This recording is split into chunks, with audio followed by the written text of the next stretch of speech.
So you've seen some awesome FPV drone racing footage or freestyle footage and you really want to get into FPV. You might already actually have one of these, but you don't really like flying this thing because you've already taken pictures of everything you can think of and you've, flown it around in the sky for so long you don't even care anymore, and it has such a long battery life that you'll never really fly for 25 minutes, and you want to do something much more interactive. So you'd like to fly one of these things.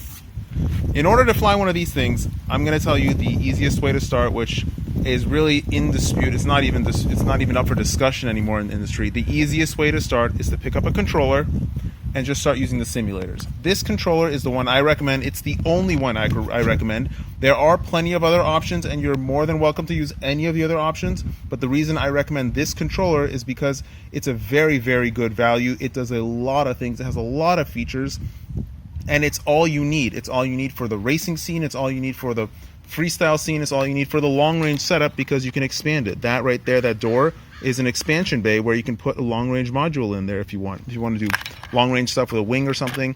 Anyways, this controller is like $110. You can pick it up from Banggod. Banggod actually supplied me with this one. Very much thank Banggod. And it actually has a USB port underneath. If you open this little door down here, it's got a USB port. You plug that USB port into your computer and you can play all the simulators. The simulators are mostly free. Yes, there's a couple that you pay for, but most of them are free. And some of the best ones are free. The DRL Simulator, which you might have seen on ESPN, is free. So you can pick up this controller for $110 and start playing the DRL Simulator, and that is the easiest way to start. I do not recommend you pick up a tiny whoop or a toy or anything of that sort. Don't buy any of those tiny little toy drones. They're okay for kind of getting your sense of orientation of hovering, but it really doesn't teach you much, and it's going to become more expensive because you end up buying parts for the toy and fixing the toy and buying more toys, and you get obsessed with toys. You don't want to fly those toys. Pick up a controller and start flying the simulators. These crafts that I have here, these are all just prototypes really, but they're all really high performance crafts when they're built up. Anyways, these two are at least, and I'll talk about building these two in a second.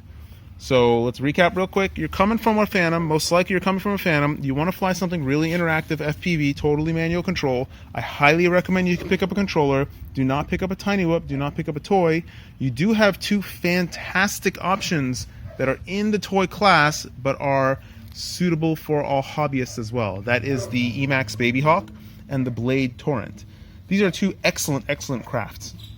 The Baby Hawk is a little bit slower. It's really good for indoors.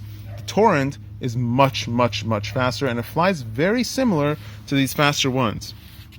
This one is $100. This one's $200, plus or minus, given the receiver or whatnot that you might need. Both of these are great crafts, although I still wouldn't recommend them. If you do really want to craft, I would recommend you pick up this one and start flying it, but not before you pick up one of these controllers and start playing the simulator first. But if you really, really are anxious to fly in the real world, pick up this controller for $110, pick up the Baby Hawk for $100, then you'll also need some batteries, some 2S batteries, which is really easy to research, and you'll need a charger as well, which I'll discuss in a minute. But for basically about $300, you're ready to go. And I have a pair of goggles for you as well, which are very cost effective and very good. So again, you're coming from a Phantom, you want to be interactive, pick up a controller, because that's the best way to go. Pick up a controller, it's the best way to go. And actually I have these little switches are switched out on mine. The guys from Easy Drone randomly sent me these little black knobs, which are really cool. Paraflip has them too. A lot of places have them too. Easy Drone is another good store. But again, coming down the line, these two are great crafts, but I would not recommend them. The best way to go is to pick up a controller, play the simulators, get pretty good at playing the simulators, and then just build your own 5-inch. It's not that difficult. I don't recommend the 4-inch because the 4-inch is cool, but it's not that versatile. It's not very good at carrying a GoPro. The 5-inch is really the smallest size that will properly carry a GoPro and give you some pretty good performance. It's the most versatile class. It really is. 4-inch is great, and it can be more durable based on the frame you choose, but 5-inch is going to give you a better experience overall, and it's more standard. So now let's get down to these and the batteries. So these two require 2S or 3S batteries. You can research about it, read about it, but the charger I would recommend for you is from this company, IDST. IDST is a company, I don't even know what they are, but they make a couple of chargers that are pretty good. This is an older one that I have. They have a newer one too. They're pretty cost effective, and I think they're like $50 or $60. I use this as a field charger. So this is an excellent starter charger, and I've hooked it up to a balance board, which you can, research on YouTube how to do and research online how to do. And it's also intended for charging off another battery or like a car battery. So I've created a laptop charger. I've converted a laptop charger with this plug at the end of it to plug into the charger so that I can charge from a wall outlet. But basically, it's really easy to set this up to use as a wall charger, as a car charger, and you can use it in the future. So you're not wasting any money. And this will charge all of the batteries for these things and all of the batteries for those things as well. So it's really, really versatile. For your goggles setup, I can't even believe I'm saying this, but I randomly asked GearBest to send me one of their goggles. So this is the Furry Bee, which at this point I believe is a GearBest brand. And I picked the absolute cheapest pair of goggles I could find. I think this is $48. $48. That's really cheap. That's not expensive at all.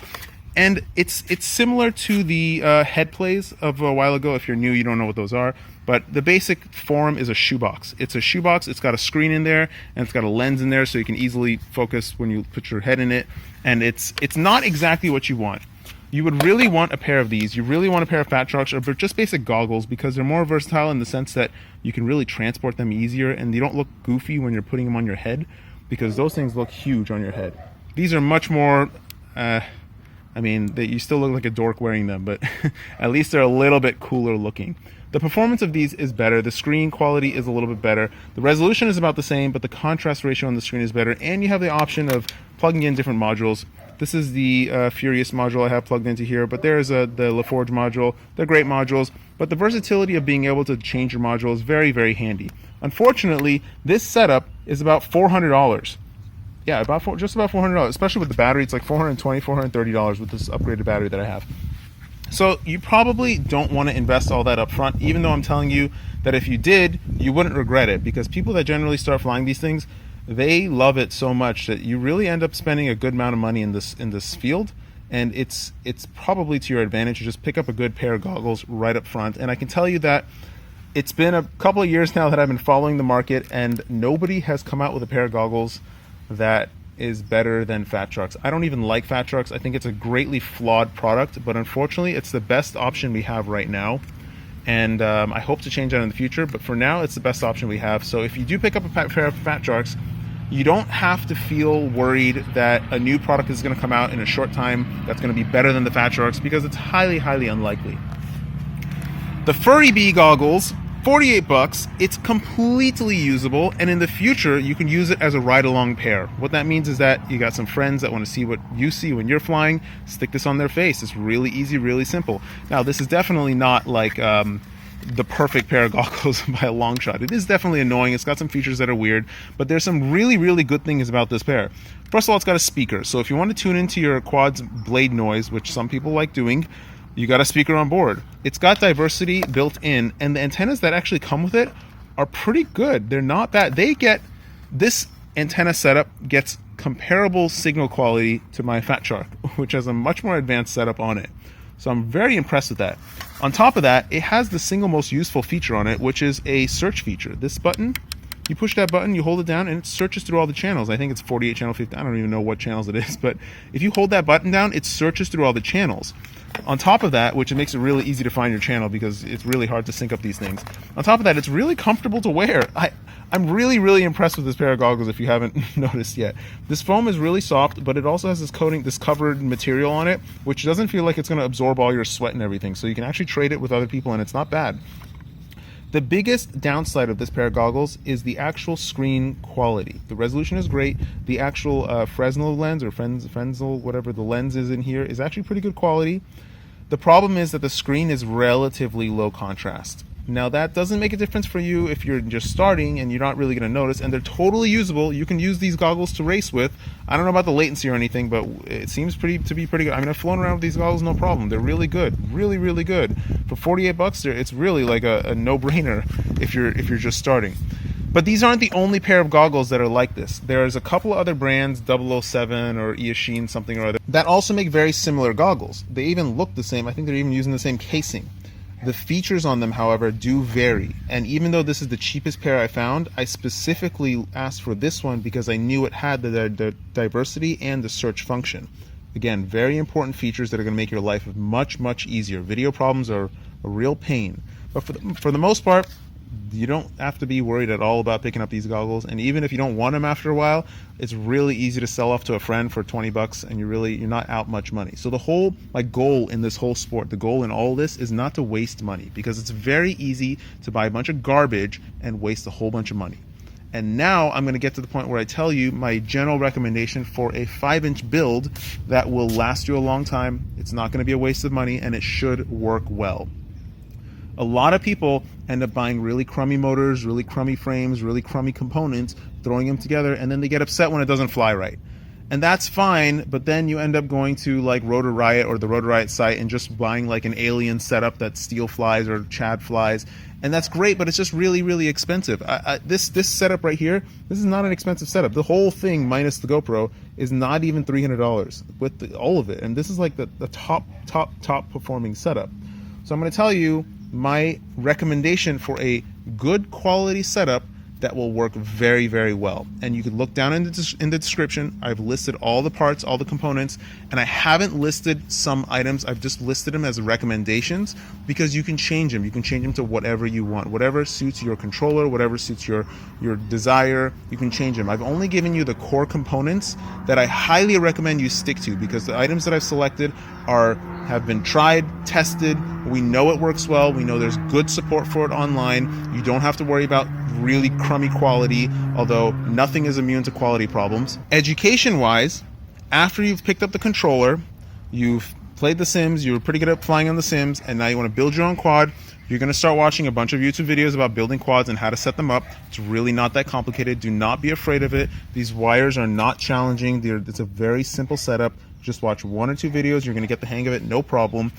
You should also look up how to manage batteries. Battery management in this sport is probably one of the most, I don't even know what, neglected, I guess, areas of the sport completely, because it's such a pain to manage these batteries, and the batteries really just don't perform the way we want.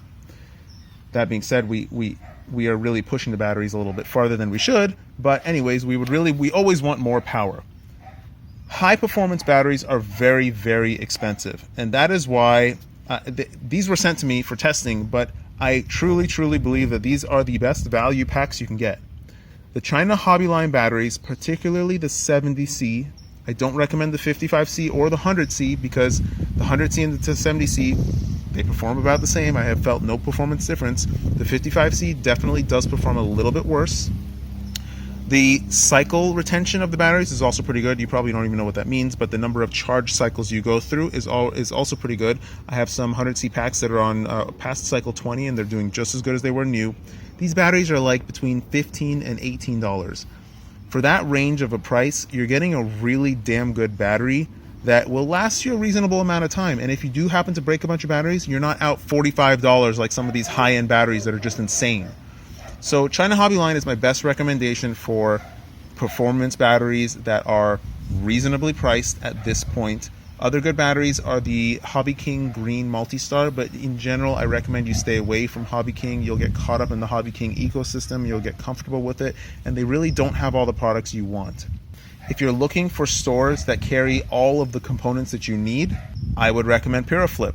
Now, I know that I do a lot of work with Pyroflip, but I'm independent of Pyroflip. I just happen to live in the area, and I know Sergio, the owner, personally, and he really does an amazing job. It's not that I'm just like pushing his brand because it's good. I mean, if you ask people online, everybody will tell you the same thing. His customer service is absolutely top-notch. His products are excellent. He's just this really stand-up guy in a stand-up store. He's really, really doing well. He's carrying all the components that are the absolute best, and he doesn't carry complete trash like you might find on Banggod and other sites. Banggod is also a good site. A lot of people in the sport do not like Banggod. They don't like recommending Banggod, but you can't really fight it. It's a China brand. It's a China website. GearBest is also another China website. These sites are not bad, but you cannot expect the same level of customer support or customer service as you might with Pyroflip. So if you're looking for a local source, if you're in the United States or even worldwide, Pyroflip ships really quickly, really easily, and their prices are the same price as China. So there's really no point to buying things from China unless Pyroflip doesn't have it in stock, which is often the case. Anyways, Banggod, GearBest, both great sites. Pyroflip is a more stand-up site that has more more customer service, just more all sorts of customer service. So once again, recap. Coming from a Phantom, you want to fly these things. Highly recommend getting a controller. Just get the controller. Don't get anything else. Just get the controller. Start flying the simulators. That's the best way to start. Absolute best way. Best way, get a controller. I cannot emphasize this enough that the best way to start is to pick up a controller and play the simulators. There's a lot of people that do not follow this recommendation. I don't know why, but it's the best way, it's the cheapest way, it's the most effective way to start. Once you're comfortable with that, I recommend building a 5-inch.